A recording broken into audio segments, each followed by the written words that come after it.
શિવરાત્રી છે તો શિવરાત્રીના દિવસે બધાના જ ઘરે બનતી હશે સૂકી ભાજી અને ખીચડી હશે, પણ આજે અમારે ખાલી બનાવવાની છે સૂકી ભાજી જ.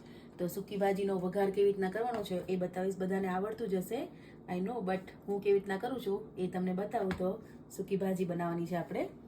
હવે જેમાં મેં વેફર તળી હતી એ જ પેન લઈ લીધું છે, એટલે તેલ આવું છે થોડું. હવે એમાં આપણે જીરું નાખશું. ખાલી જીરાનો જ વઘાર કરવાનો છે. ઘણા લોકો રાઈ પણ નાખે છે, પણ આપણે ખાલી જીરાના જ વઘારથી બનાવવાની છે. તો જીરું તો તળી જાય પછી આપણે નાખીશું આદુ અને મરચાંની પેસ્ટ.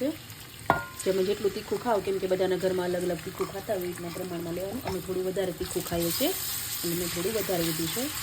તો આદુ મરચાં અને સાથે નાખી દઈશું મીઠો લીમડો છે, પણ આપણે નથી નાખવાની. તો હળદર નહીં પણ મીઠું આપણે નાખીશું તમારા સ્વાદ પ્રમાણે મીઠું, અને નાખીશું આપણે ખાંડ, કેમ કે સૂકી ભાજી થોડી ખાટી મીઠી ને ગળીને એવી તીખી હોય તો સરસ લાગે.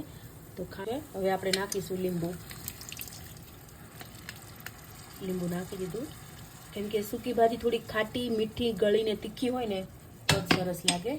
હવે આ બધાને આપણે થોડી વાર ચડવા દઈશું. જો થોડું ચડી ગયું, હવે આપણે નાખશું ધાણા, મિક્સ કરી દઈશું. અને હવે આપણે નાખી દઈશું બાફેલા બટેકા. જે બાફેલા બટેકાના જે કટકા કર્યા છે આ બાફેલા બટેકા નાખી દઈશું.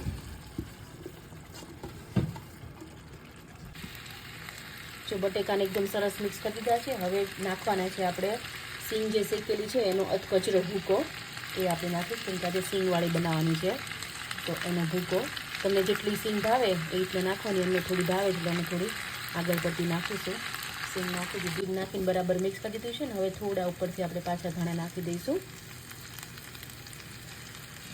તો તમે કેવી રીતના સૂકી ભાજી બનાવો છો એ મને કહેજો. તો જો આપણી સૂકી ભાજી રેડી થઈ ગઈ છે, એકદમ સરસ ખાટી મીઠી ને તીખી ને ગળી. તમે કેવી રીતના બનાવો છો એ મને કહેજો.